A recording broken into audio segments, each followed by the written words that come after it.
What if Nietzsche lived today? If Nietzsche walked among us today, he wouldn't be staring at a phone, waiting for her to text back. He wouldn't be refreshing a screen, hoping someone finally sees him. He wouldn't beg to be loved, or even understood. He would be still, quiet, observing and not to judge. But to see the truth no one else dares to look at, because Nietzsche understood something most men today have forgotten. Power lives in stillness. Clarity lives in detachment. Freedom begins where need ends.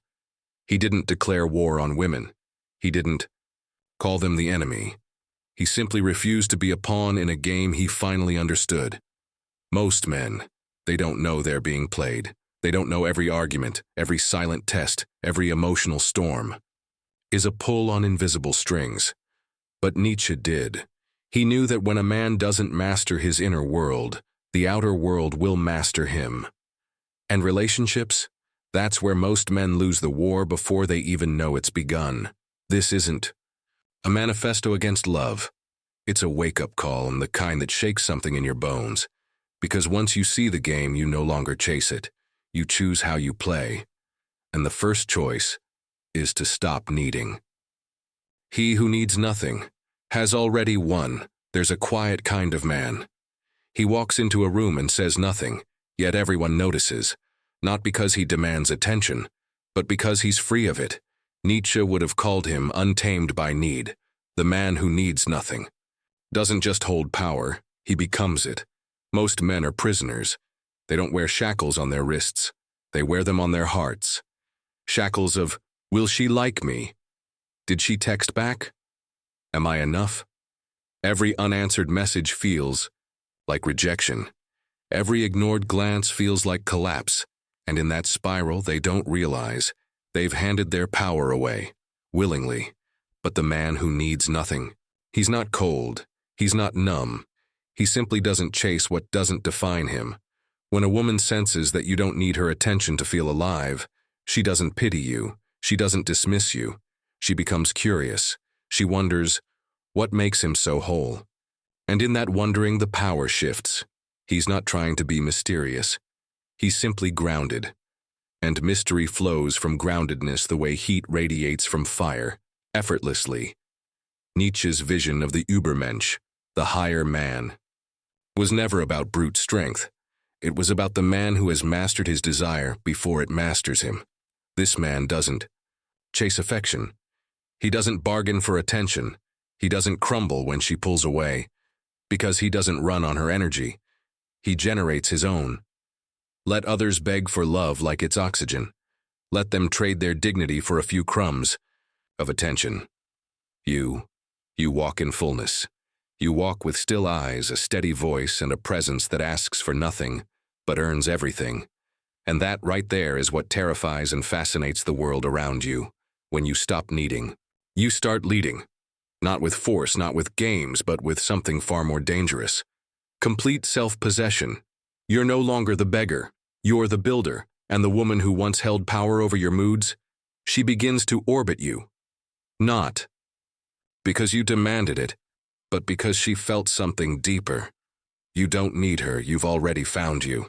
Never argue emotionally. Rise above the chaos. There is a storm she might bring, not out of cruelty, but curiosity. She doesn't always know she's doing it, but sometimes she just wants to feel something solid, something that won't shake. When she does, that's where most men fall. She raises her voice, he raises his right back, she stirs emotion. He spills it everywhere. She tests the waters, and he drowns in them. Nietzsche would have stood still.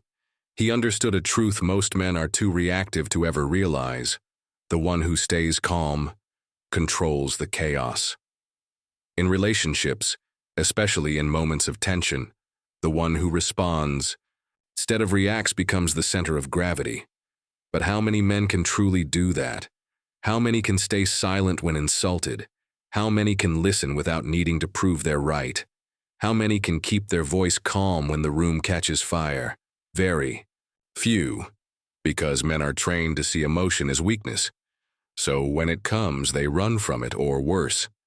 They fight it with more emotion, and in doing so, they lose the one thing they were meant to guard, their center. Nietzsche didn't flinch at the fire, because he never let it inside him. He could watch it burn around him and still keep his eyes clear, his mind sharp, his heart untouchable. This isn't about coldness, it's about clarity. It's about becoming the man who can be screamed at and still listen, who can be provoked and still observe, who can be accused and still choose. Peace over panic? Because in that stillness she sees something rare. A man who cannot be moved by storms. A man who doesn't argue just to be right. A man who values truth over noise. When you refuse to step into the fire, you don't get burned. She might say, "You don't even care." She might cry, rage, accuse, and yet you don't respond from fear. You don't respond from guilt. You stay with your breath, with your ground, with your knowing. That's not a weakness. That's power. Because emotion, when used without awareness, is a tool, a test, a trap. She doesn't always know she's setting it, but part of her wants to see if you'll crumble. Not because she wants to destroy you, but because she wants to know you're real. And real men don't break under pressure. They don't get pulled into drama like it's a force of gravity. They stand quiet, strong, still, and in doing so, they do something extraordinary. They make her feel safe, not because they fix her mood, but because they didn't lose themselves in it. Nietzsche would have called this godlike detachment, not apathy, not disinterest, but the calm power of a man who can witness emotion without becoming it, the man who watches chaos and without joining it, the man who rises above fire without trying to put it out. Let others drown in noise. You hold silence like a sword. You let her feel, you let her test, and still you don't flinch because your peace is not for sale, not for validation, not for approval, not even for love. It is yours, and that makes it sacred. Own your shadow, or she will use it against you. We all have a shadow, not the kind cast by sunlight, but the one hiding behind your smile, lurking in your silences, whispering in the back of your mind when you're alone. It's your regret, your fear, your shame, your self-doubt, the parts of yourself you pretend aren't there. Most men spend their lives running from this shadow. They bury it. They distract from it.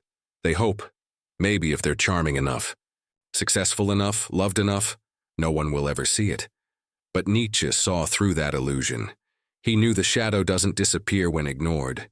It grows, it festers, and sooner or later, someone finds it. In relationships that someone is often her. She might not even know she's doing it, but instinctively, silently, she tests. She pokes the old wound. She mentions your father. She brings up the ex. She questions the dream you're not chasing.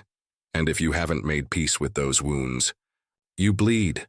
Not physically, emotionally, you react, you defend, you collapse into guilt, rage, withdrawal. And in that moment, she doesn't see strength. She sees a boy still afraid of his own past. But what if you owned your shadow? What if you had looked that pain in the face and said, "Yes, that's mine, and it no longer controls me." Then when she tries to use it, you don't flinch, because you've already walked through the fire. You've already spoken to your demons. You didn't silence them, you listened. And now, you've made them part of your armor. That's what Nietzsche meant by wholeness, not perfection. Not always being the hero, but being a man so honest with himself that nothing she says can shake him. You were abandoned. I know. And I survived. You killed. I did, and I rebuilt. You're insecure. Sometimes, but it doesn't own me anymore. This isn't about confession. It's about consciousness. Because what you hide, she will sense, and what you accept, she can't use against you. There's a quiet power in that. She feels it. The groundedness, the depth, the refusal to be manipulated by shame. You're no longer afraid of your darkness. You've walked into it and didn't get lost. You emerged not as a victim, but as a man. Most people carry chains made of secrets. But you turned yours into weapons of awareness, of wisdom, of strength, and that makes you unstoppable. Because the man who owns his story, even the ugly parts, can never be blackmailed by life. She may try to test your pain, but she'll only find your peace. Don't compete for her attention. Compete with yourself. It starts small. You notice another guy made her laugh. You feel the tension, the comparison, the silent urge to prove something. So you speak louder, try harder, act more confident than you. Or you start performing, not for your purpose but for her approval. That's when you lose, because the moment you start competing for her attention, you've made her the prize and made yourself the beggar. Nietzsche would have never allowed that. He didn't see the world as a stage to perform on for love. He saw life as a battle of becoming, not to be picked, but to choose. And that choice begins with this truth. You are not here to impress her. You are here to surpass yourself. The real man doesn't chase admiration. He chases discipline. He wakes up earlier. He trains when no one is watching. He learns, builds, sharpens, quietly, relentlessly, not for applause, not for likes, not to be liked. But because he knows who he was yesterday isn't enough for who he needs to be tomorrow. And ironically, that kind of focus, that kind of obsession with becoming, is exactly what makes her look twice. While others chase her, you chase growth. While they perform, you become. She sees you in the corner of the room, not trying, not needing, just present, just still, and suddenly, her curiosity awakens. Why isn't he trying? What's he focused on? Who is he becoming? Because attention chases direction, and the direction is what most men give up the moment they want to be seen. But you never give it up, not even for beauty, not even for love, because you've already made the decision. You are your competition. You don't compare yourself to the men around her. You compare yourself to the man inside you, the one still hidden, beneath fear, comfort, and old excuses. Every day you close that gap, and that is magnetic. Not because she wants to be impressed, but because women are drawn to trajectory, to momentum, to a man who is going somewhere, whether or not she walks beside him. And when she senses that, she stops looking at other men. She stops testing for proof. She simply watches, because in a world of men waiting to be chosen, you chose yourself first. You didn't try to win her. You tried to win your life back, and that kind of man is unforgettable. Be dangerous, but controlled. Not every threat is loud. Not every weapon shines. The most dangerous man in the room is often the quietest, not because he lacks fire, but because he chooses not to use it. Nietzsche didn't admire softness, but he didn't worship chaos either. He believed in something far rarer, a man with power under control, not the man who yells when provoked, not the one who fights every insult, but the one who could burn the room down and never lights the match. That's real strength in women. They don't need you to be a monster, but they need to feel that you could be, and that you're choosing not to, because that's when trust is born. That's when presence is felt.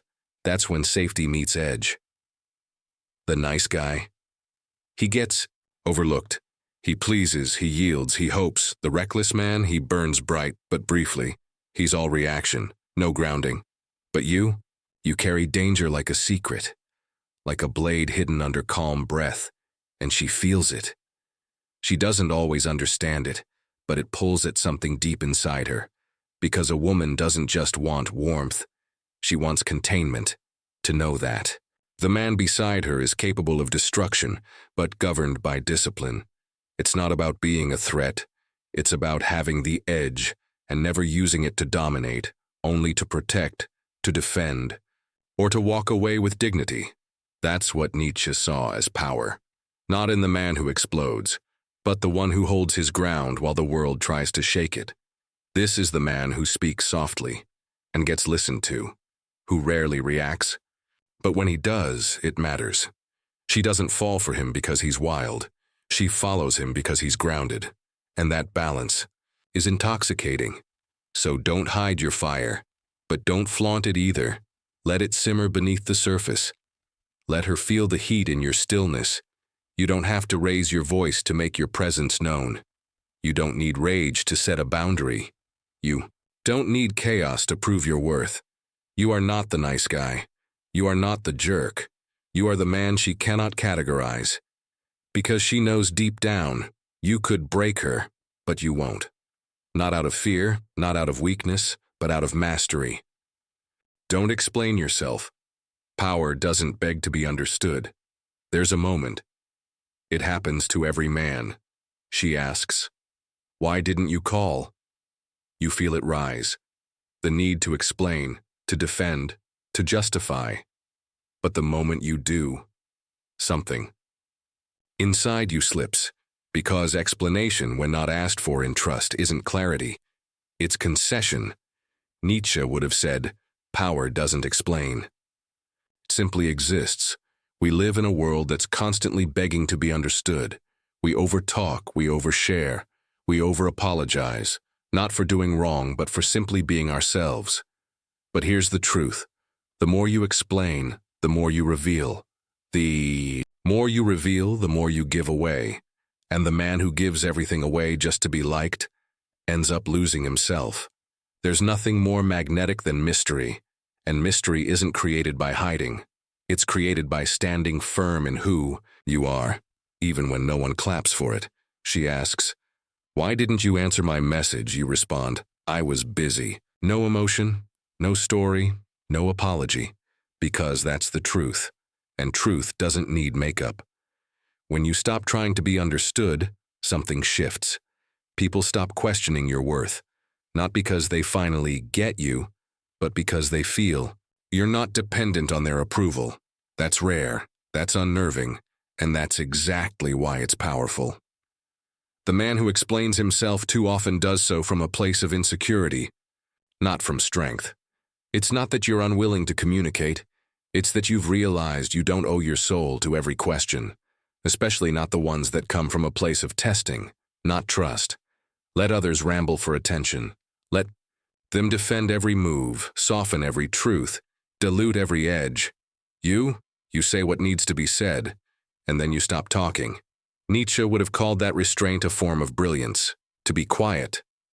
Not because you're unsure, but because you're unshaken. She doesn't need to understand everything you do, because in time, your consistency will speak louder than your words ever could. So the next time you feel the urge to explain, pause. Ask yourself, is this about clarity, or is it about needing her to approve of me? If it's the latter, stay silent, stand firm. Let your presence be the answer, because the man who doesn't need to explain commands more attention than the one who begs to be seen. You're not cold, you're just no longer performing, and in a world full of noise, your silence will echo louder than any speech. Never chase. Let her be the one to wonder. There's a man who waits for her to text back. There's a man who rehearses the perfect message. There's a man who stays up wondering, did I say too much? Not enough? Should I try again? And then, there's you, still grounded, unmoved. Not because you don't care, but because you've stopped making her the sun around which your world spins. Nietzsche never chased. He observed. He built. He became. He knew that the one who chases is always out of breath, always off balance, always one step behind. When you chase, you signal this: I need you more than I need my peace. And she feels that. She may not say it. She may even respond kindly. But deep inside, she knows you've placed her above your center. And no woman can fully love what she secretly leads, because she doesn't want to be your escape. She wants to feel your pull. And pull doesn't come from effort. It comes from presence, from building, from doing the work when no one's clapping, from rising every morning with a mission she'll never fully understand, but always respect. The men who chase are many. They flood her inbox, they perform, they flex, they offer the world in hopes of being picked. But you offer nothing but your path, and still she watches. She begins to wonder, why doesn't he try? Why does he seem so composed? Why am I thinking about him more than the ones chasing me? That's the shift, from being needy to being needed, from fighting to be chosen, to choosing yourself so fiercely that the world bends toward you. She texts. You don't reply right away. Not out of manipulation, but because you were building something real. She pulls away. You don't panic. You breathe deeper. Because your worth isn't based on how close she stands, but how true you remain to your path, with or without her footsteps beside you. You're not playing hard to get. You're simply not playing at all. You're living, fully, powerfully, quietly. And that silence, that focus, that refusal to chase, it makes her wonder. And that wondering is the most irresistible thing in the world. Let other men exhaust themselves trying to catch her attention. You keep walking. And one day she'll stand at your door, not because you begged, but because she realized you were never running toward her. You were always running toward yourself. And that is a race she'll want to join. She can test you, but you must never break. She doesn't always mean to do it, but she will test you. Not because she wants to hurt you, but because some part of her needs to know if you're real, if your strength is surface or soul deep. If your calm is a mask or a root, if you'll hold steady when the ground shakes him or fall like the rest.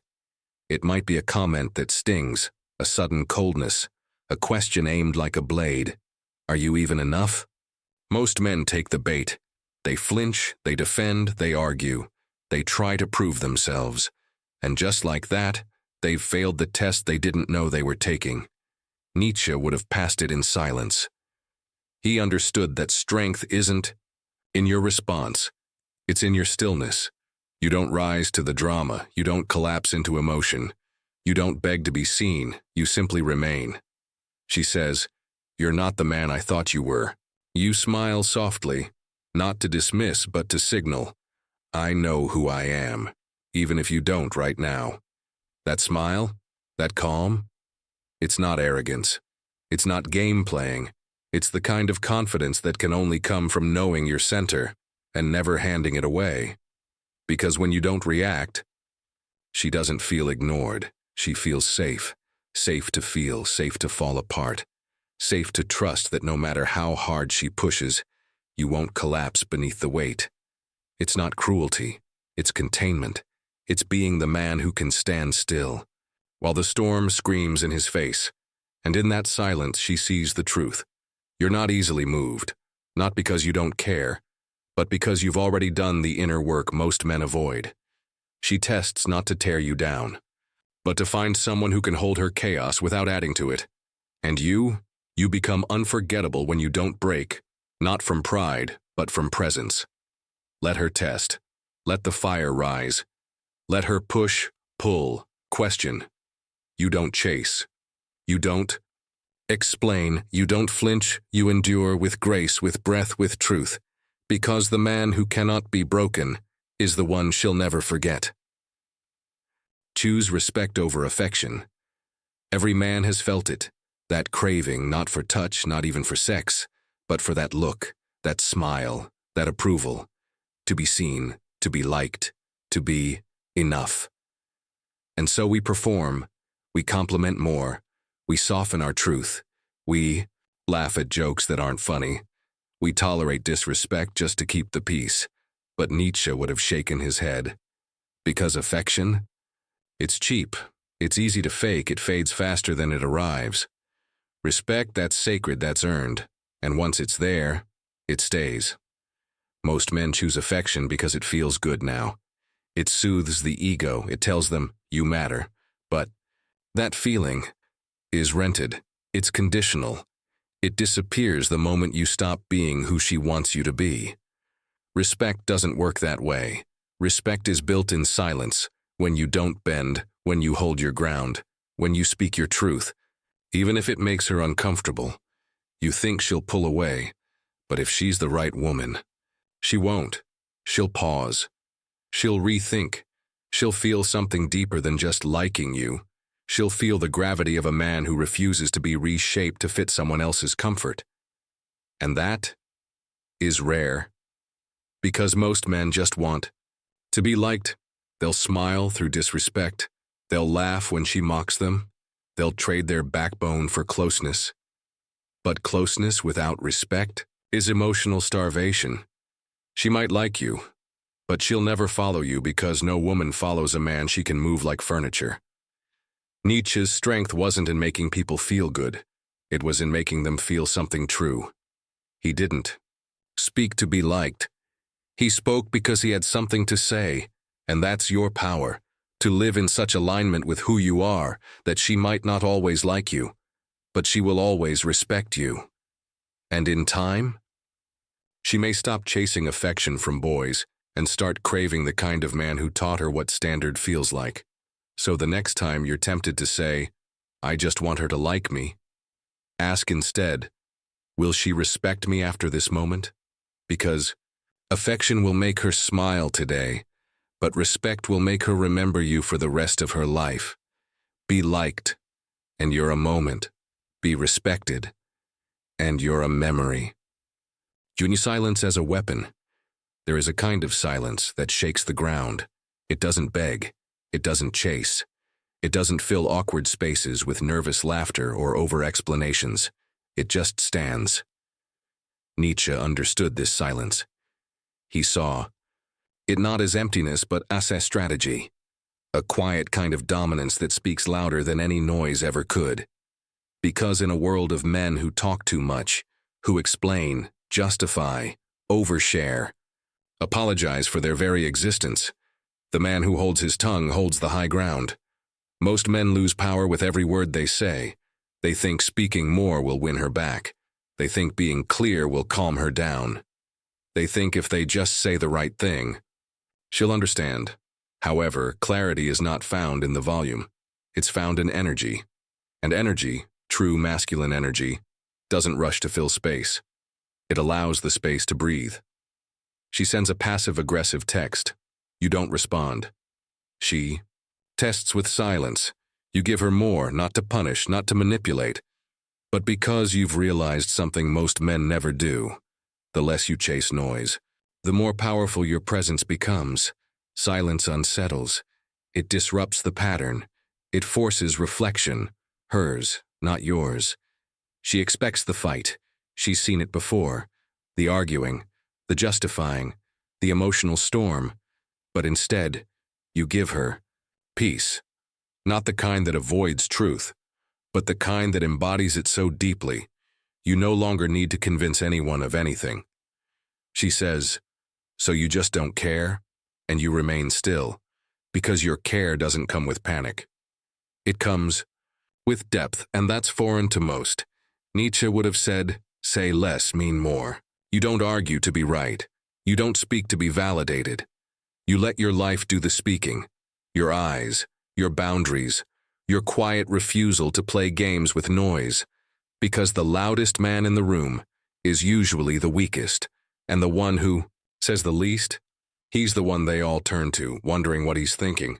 Why has he not moved? What strength is living beneath that still surface? So the next time you're pulled into drama, the next time she throws words like weapons, the next time your ego wants to defend, justify, explain, don't. Choose stillness. Choose presence. Choose the quiet power of a man who knows. Real strength doesn't speak. It radiates. Stay grounded in truth, not her emotions. Her emotions will change. One moment you're her everything. The next you're too cold, too distant, too focused. She loves your ambition until it pulls you away. She adores your calm until it feels like silence. And in that storm, most men lose themselves. They try to make sense of shifting tides. They apologize for things they didn't do. They walk on eggshells, afraid that one wrong move will push her away. But Nietzsche didn't live by emotion. He lived by truth, and that's the difference between a man who leads his life and a man constantly adjusting himself to keep the peace, because emotions are not evil, but they are unreliable. They surge and fall like waves, and if you anchor yourself to them, you'll be ripped apart before you even realize you've let go of your foundation. She may feel like you're being selfish when in reality you're just focused. She may say you've changed, when in truth you've just stopped bending. She may cry and twist the moment, not to manipulate, but because, in that instant, what she feels becomes what she believes. If you're not careful, you'll start believing it too. Nietzsche understood this danger. When you abandon your truth to soothe someone else's storm, you drown with them. So what do you do instead? You stay still. You stay grounded. You hold to what is, not what's felt. In passing, that doesn't mean you ignore her feelings. It means you don't surrender to them. You don't let her temporary confusion rewrite your permanent reality. You don't let guilt trick you into shrinking. You don't let her waves pull you from your mountain. She says, you don't care.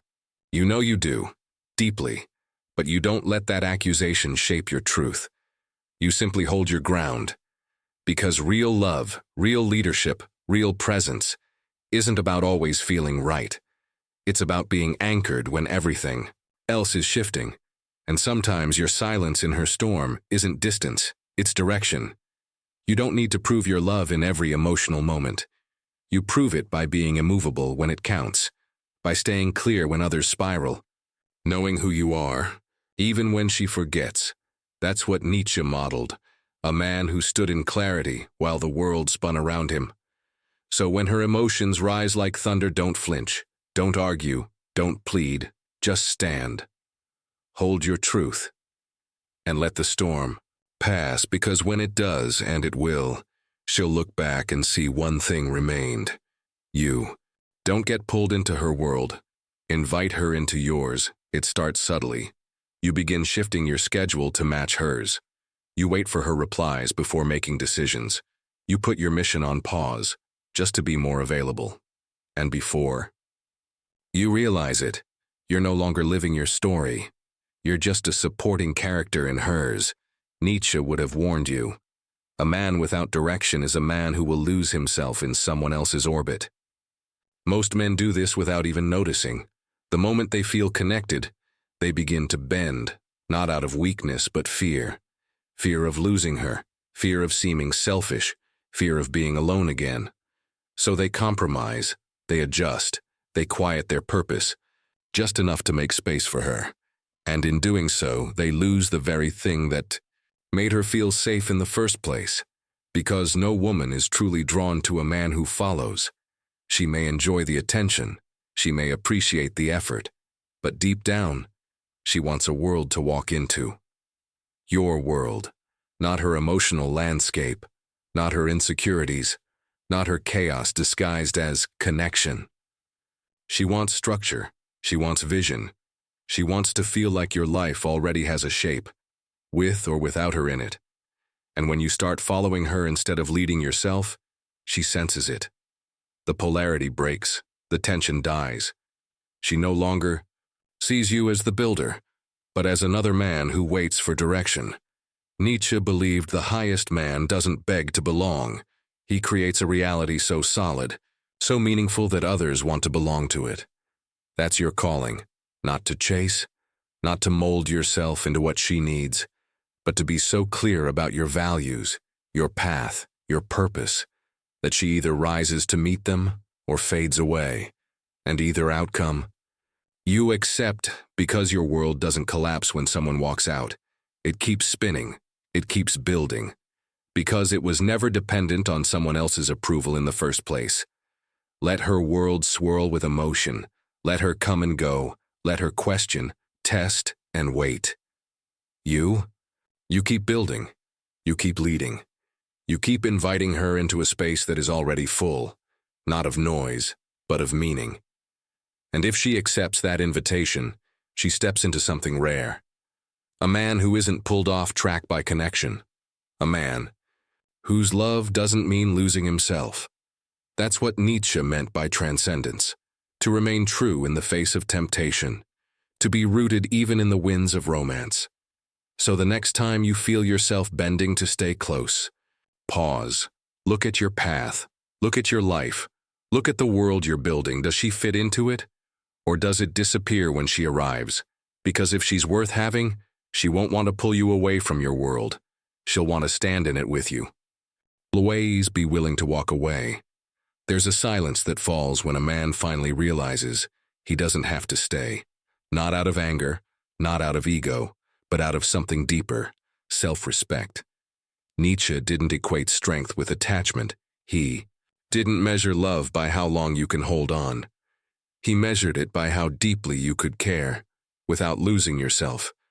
Most men don't walk away, not because they're loyal, but because they're terrified. Terrified of being alone, terrified of starting over, terrified that if they lose her, they'll never feel whole again. So they stay, even when it hurts, even when they're disrespected, even when they know, deep down, they're shrinking, and they call it love. But love without freedom is bondage. Nietzsche would have reminded you, the man who can walk away is the man who holds the power. Not because he doesn't feel, but because his peace is not negotiable, because his standards aren't conditional, because his mission will never be sacrificed on the altar of temporary comfort. That's real strength, the ability to look at someone you care for, someone you once dreamed with, someone who knows the softest parts of you, and say, if this no longer aligns with who I am, I'm willing to leave it behind. Not out of cruelty, but out of clarity. Because a man who won't walk away has already lost. He's traded his soul for closeness. He's surrendered his purpose for approval. He's become a shadow of who he once wanted to be. But the man who can leave, he's not cold. He's dangerous because he's not driven by fear. He's not held hostage by desire. He loves freely, but never desperately. And women feel this when she knows you don't need her to be whole. She sees your value double, not because you're threatening her, but because you're free. Free to stay, free to walk, free to love, but never at the cost of your truth. That kind of man is rare. That kind of man is unforgettable. So the next time you find yourself tolerating too much, begging for crumbs, watering down your voice to avoid conflict, ask yourself, could I walk away if I had to? If the answer is no, you've already surrendered. But if the answer is yes, if you know that you'd survive, grow, even thrive without her, then you've stepped into a different realm. The realm of men who love deeply, but never cling, who give everything but lose nothing of themselves in the process. And when she sees that, she doesn't run, she leans in. Because the man who's ready to walk is the only one truly worth following. Don't try to change her. Observe her. Most men fall in love with potential, with the idea of who she could be, with the hope that, given enough time, love, and patience, she'll grow into the woman they need. But Nietzsche would have warned, clarity over fantasy, observation over hope, because the moment you try to change her, you've already lost two things, her respect and your power. Men often make this mistake out of care. They overlook red flags, they excuse bad habits, they drown in inconsistencies and call it love with depth. But love is not an art project, and you are not here to sculpt her into someone who fits your values. You are here to watch, to see her, not just in her words, but in her patterns. She says she values honesty, but you catch her hiding truths. She says she wants peace, but thrives in drama. She says she respects you, but subtly belittles you in front of others. And yet you argue, you confront, you try to make her understand, you plead. But I thought, you said, stop. The truth is never in what she says, it's in what she repeats. Nietzsche believed a man's strength lies in his ability to sit in silence and see, to observe without emotional entanglement, to witness the full picture, not just the parts that make him feel loved. And that's your responsibility. You're not a fixer, you're not her therapist. You're not a mirror for her self-discovery. You are a witness to her reality. And once you've seen enough, you decide, not from emotion, not from hope, but from clarity. Does she align with your values? Does she elevate your path or derail it? Does her truth match your truth? You don't have to confront her. You don't need a dramatic exit. You don't need her to see what you see. You just need to trust yourself. Because real power isn't in changing people. It's in knowing who fits into the life you've already committed to building. And sometimes the most powerful thing you can do is walk away without saying a word, not out of anger, but because you've seen enough. Let others chase potential. Let others drown in endless dialogue. You watch. You listen. You trust the patterns, and then you act. Not to change her, but to protect your own becoming. Because your future is too sacred to waste on someone who never intended to grow. Transcend pleasure. Don't be ruled by desire. Desire whispers to you late at night, in the scroll of her photos, in the curve of her smile, in the way she looks at you like you're the only man who exists. And just like that, you're hooked. But Nietzsche saw through it. He knew. What rules you owns you. Most men are ruled by their hunger. For sex, for beauty, for that fleeting high of being wanted. And in that hunger they become predictable, controllable, weak. Because the man who is ruled by pleasure can be led by anyone who offers it. She dangles. Approval. He jumps. She offers herself. He forgets his values. She praises him. And he starts adjusting who he is, just to keep it coming. This is the trap, and it's not new. Empires have fallen because a man couldn't tame his desire. But Nietzsche believed in something higher, a man who could feel the pull, but not follow it blindly. Not a monk, not a cold machine, but a warrior, a builder, a man who can say, yes, I want this, but I don't need it. I choose my path, not my craving. Because there is a power far greater than pleasure, and that is purpose. The man who transcends desire isn't emotionless. He simply places mission above moment. He can enjoy her body, but never lose his soul in it. He can feel arousal, but still walk away when his values are at stake, and she sees it.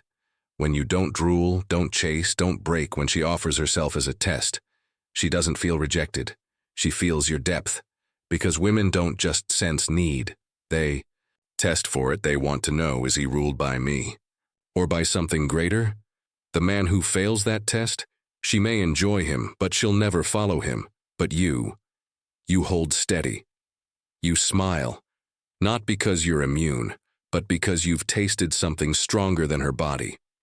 Your discipline, your direction, your sovereignty. And that resistance? That calm refusal to be seduced by pleasure, it's magnetic, because it shows her, and the world, that you have something no one can buy, no one can touch. Mastery. Let other men be led by their hunger. Let them trade their power for a moment, of validation. You rise above it. You feel it, you breathe through it, you walk past it. Because pleasure fades. But purpose builds. And the man who can command both is the man who becomes untouchable. She's not the prize. You are from the moment we're boys we're told win her, impress her, get the girl. And you win the game. And so we chase, we compete, we mold ourselves to become worthy of being chosen. But Nietzsche would have broken that illusion with a single truth. The crown is not given, it is worn. The prize was never her beauty, never her approval, never her yes. The real prize is you.